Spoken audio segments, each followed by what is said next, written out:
everyone, it's Elizabeth from Elpis Astrology at elpisastrology.com. Thanks for joining me today. So this is my take on the July 2023 astrology. As per usual, you can listen to my take, but of course it's up to you how you interpret these energies for your life. So we have a full moon in Capricorn, a new moon in Cancer, we have a Venus retrograde starting in Leo, and we have the Sun ingressing into Leo as well this month. All right, so we start off the month with a full moon in Capricorn on the 3rd of July. It's at 11 Capricorn, 18 minutes at 4:49 a.m. Pacific Daylight Time. I really liked this, even though it's a full moon, and classically in astrology we say this is a wrapping up, it's a culmination, and it's an ending. We've got a big involvement of Jupiter here at this time. We have the moon that's trining Jupiter. We have the sun that's sextiling Jupiter. So these are just bringing in some positive energies for what? Expansion, generally speaking. It's also, our future is very much viewed by Jupiter. Jupiter can also represent things like foreign places, foreign things. So some of us may be planning travel, or maybe coming to the end of travel. We have the sun, which is in Cancer, of course, because it's the opposite sign to the full moon in Capricorn, will conjunct Mercury. And so this just brings in some communications that might be very nurturing and compassionate for us.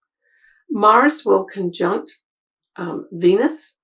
And although Mars and Venus in Leo will be in Leo together, they never actually conjunct. So I really saw this for July and August, this sort of dance of lovers, right? Because both Mars and Venus are viewed as the celestial lovers, emphasizing the whole love part of the Venus retrograde, which I'll talk about in a minute. We also have two retrograde planets, Neptune and Pluto, that will be forming a sextile. And this really speaks to us having an opportunity to see the truth of maybe some of our philosophies or beliefs that may not resonate with us as much. Now, this will continue on through some of the month as well, this particular aspect. So we can look at the whole month of July, not just the full moon and new moon with this influence, but certainly it will be adding that element to both moons. We have a wide sextile between Jupiter and Saturn. And so this also brings in this element of planning, planning for the future. Jupiter is all about looking at the future. Saturn says, let's plan. Saturn says, let's be real. Saturn also says it's time. So although you may be wrapping up some things here, you may also be making a decision to start some kind of planning process where you look at, where do I want to go in the future here? And where you want to go in the future may apply to that Venus retrograde that I'll talk about in a minute. Who do I want to love? So on the 12th and 13th of July, we have now Mercury joining both Mars and Venus in Leo. And so this just brings in potentially messages for love, maybe messages about money, maybe messages about the value of ourselves. Others may be having some thoughts about, am I really valuing myself in this relationship? Or am I really being valued in the way I make my money? So those sorts of things could be going on as well. But you may just get a direct message from, say, somebody that loves you. Or you, in turn, may tell someone that you love them. We have the new moon in Cancer coming up on the 17th of July at 24 Cancer, 56 minutes. So that's almost 25 Cancer at 11:32 a.m. Pacific Daylight Time. So happy new year to all my Cancer viewers and clients. I wish you all the best. This is your official new start to the year. Now, we have the sun and the moon that will be sextiling Uranus. And so this brings this element of excitement and surprises in a very positive way. So there may be opportunities at this new moon, especially if you've got, say, something around the 24, 25 degree mark of Cancer, that will really excite you emotionally. We do have a wide opposition with the Sun and Moon at almost 25 Cancer, with Pluto retrograde in Capricorn. And although it's off a few degrees, because Pluto is such a powerful planet, I really wanted to say that I think this influence is there by opposition. So this can just basically bring in some very powerful emotions bubbling up to the surface, right? And this can be positive or negative, depending, where we're at, I guess. In particular, are we feeling nurtured? Are we feeling that we're nurturing too many people and we're not getting nurturing ourselves? I would say at this new moon, this is asking us to take new steps with regards to nurturing ourselves first and being compassionate with ourselves first before we try to do the same for others. And again, we've got this whole Neptune and Pluto sextile, reviewing maybe some of these practices that we've been doing, some of the philosophies that we've had. Maybe some of our dreams may come into the picture here. I really felt this strongly during both moons for sure, that it may be a time where our dreams actually give us some truths in our lives as well. So the next thing that we have happening here, on the 23rd of July at 10 a.m. Pacific Daylight Time, we have Venus going retrograde in Leo at 28 degrees of Leo. So I did do a video, an extensive video on this, and I included all the ascendants and sun signs. I put the link below here in the text box, so please feel free to watch it if you would like. I do go into a lot of detail. It was 8 years ago when we had a Venus retrograde happen in Leo last time. So you might want to reflect back to remember maybe what was going on, because some of us will literally have a past love come back into our life that was significant at this time. Now, it can also mean, especially with Leo, past significant friendships in our early days. That sort of thing can come back for you too.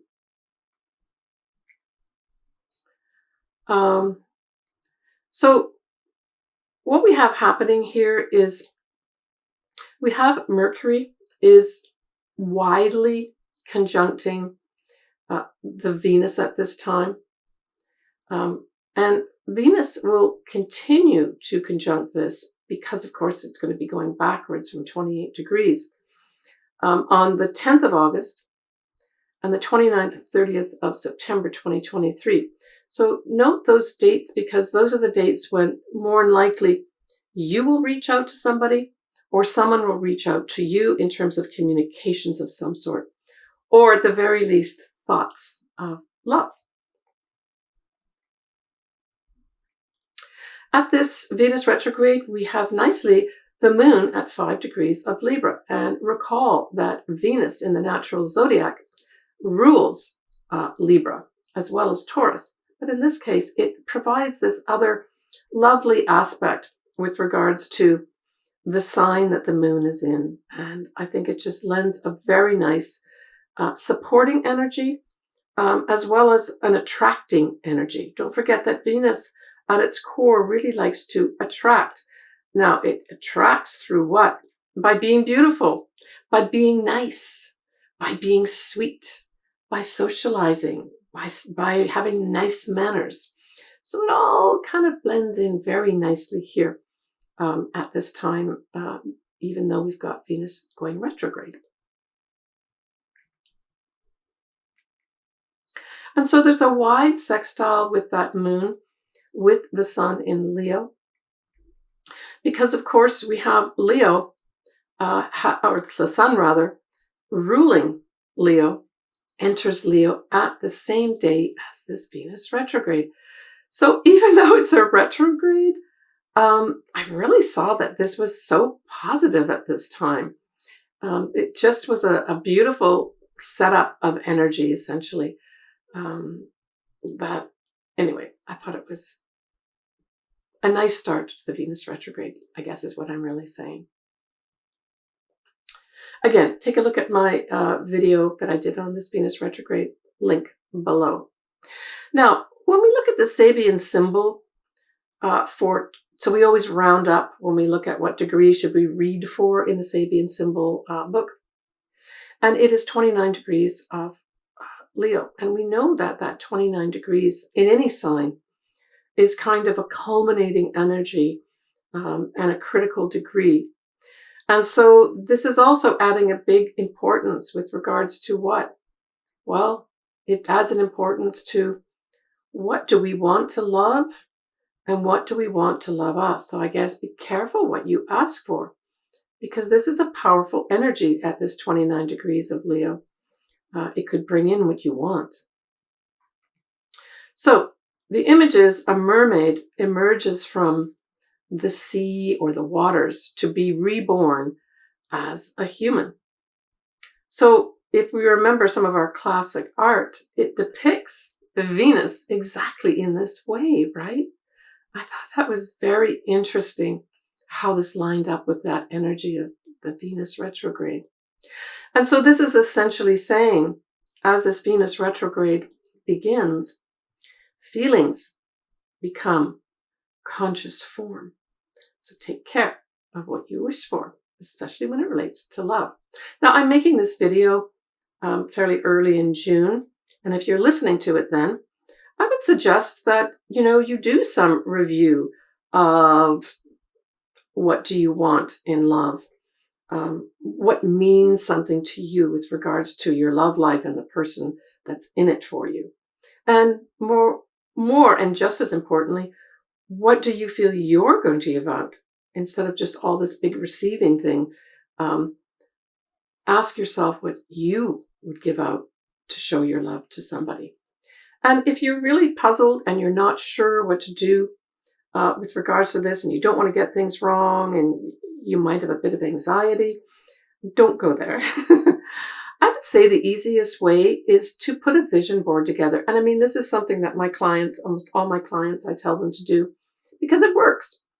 Put a vision board together that really says what you really value, what you really want to attract with regards to love. And put something together that displays or reinforces those feelings more than anything else. And make sure you look at that every day to remind yourself what it is, how you want to feel when you fall in love. And then you're sending that out to the universe to tell the universe how you want to feel. So that's a really good constructive way to use this Venus retrograde start and the whole Venus retrograde period itself, right? Now, the Venus retrograde officially stops the first week of September 2023, but Venus will stay in Leo as it goes direct right the way through the first week of October 2023. So this is a long period of time that we have Venus in Leo. And certainly there's other things that can be brought up, anything to do with beauty. Clothes are also put into this, clothes and fashion as well. Could have some interesting turnarounds. Again, I've got all that in my video itself. On the 26th of August, we have the Sun, which is the ruler of Leo, now conjunct that degree point, 28 degrees of Leo, that Venus went retrograde. So this is another date that may be of seminal importance for you with regards to something happening in your love life, values, value of self, but it can also have something to do with money and, of course, past significant friendships for you.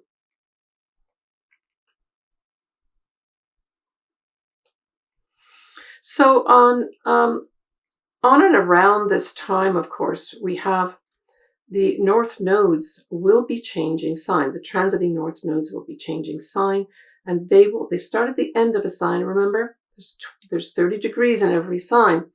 And so we have the transiting north nodes now going into 29 degrees of Aries.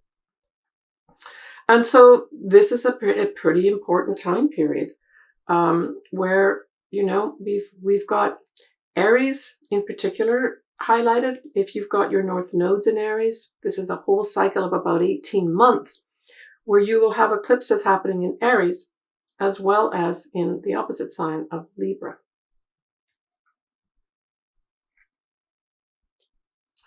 All right, well, we have a little August peek for you.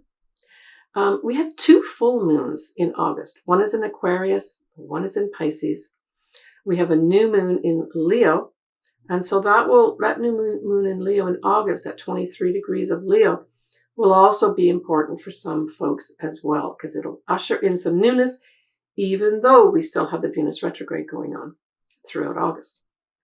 But we will have a Mercury retrograde start at this time in Virgo, and Uranus will go retrograde in August. All right, next I'm going to be covering each of your sun signs and or your ascendants.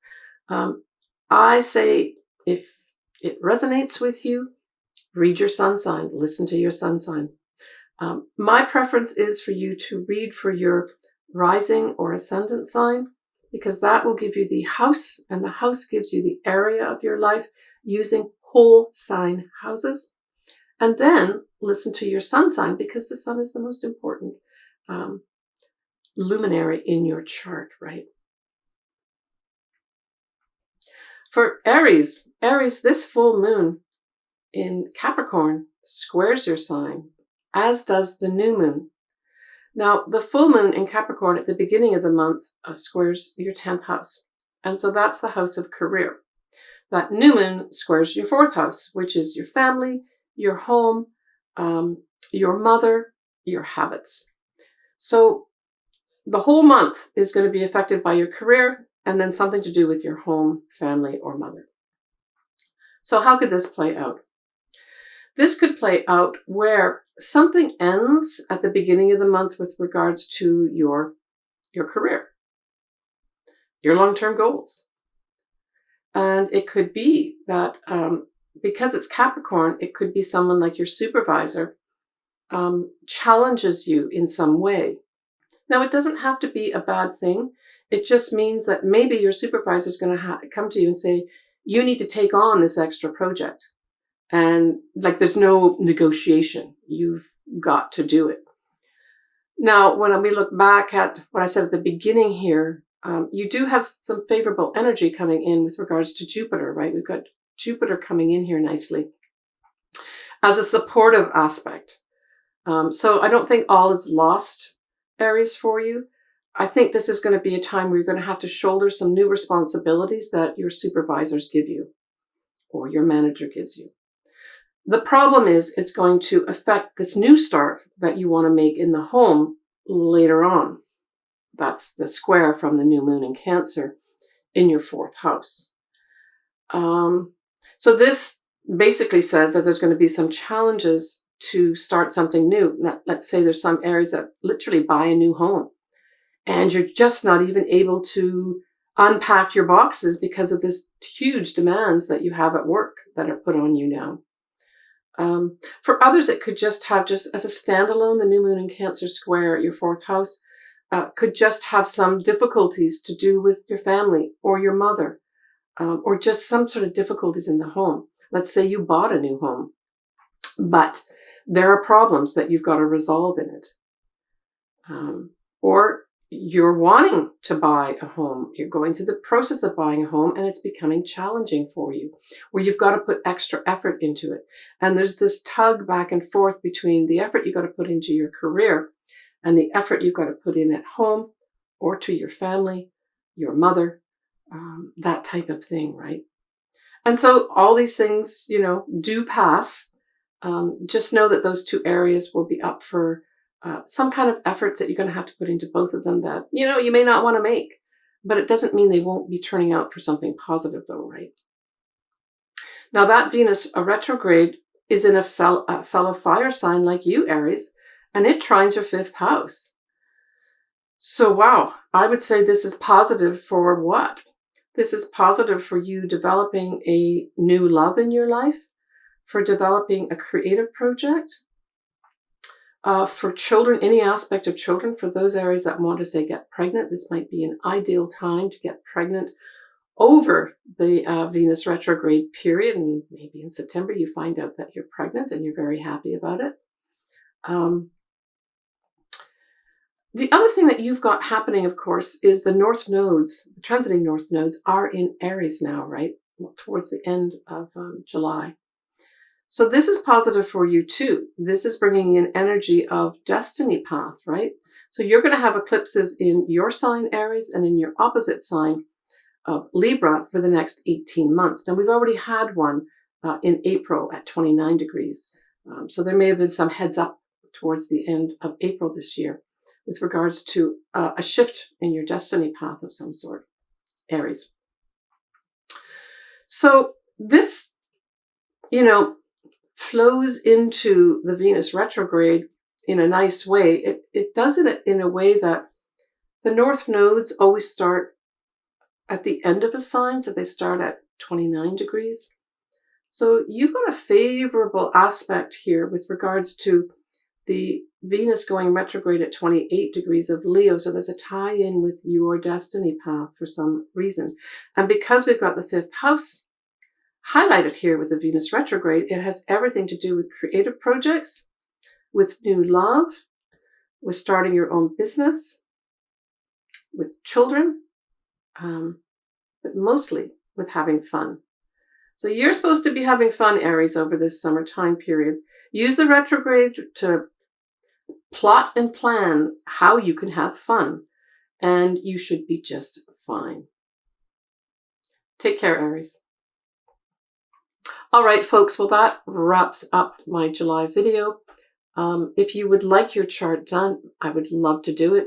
Astrology means a lot to me, and I absolutely love doing it, interacting with all my clients. I love them all. Sending everybody lots of love. And especially during this month of July with the Venus retrograde, you're going to have a chance, I think all of us are going to get a chance to either continue with our love story or start seeing a love story that could begin, but making sure that it's true love and it's not all just show. Others, it's going to bring in some money potentially through creative projects. All right. Take care, everybody. We will talk to you next month. Bye for now.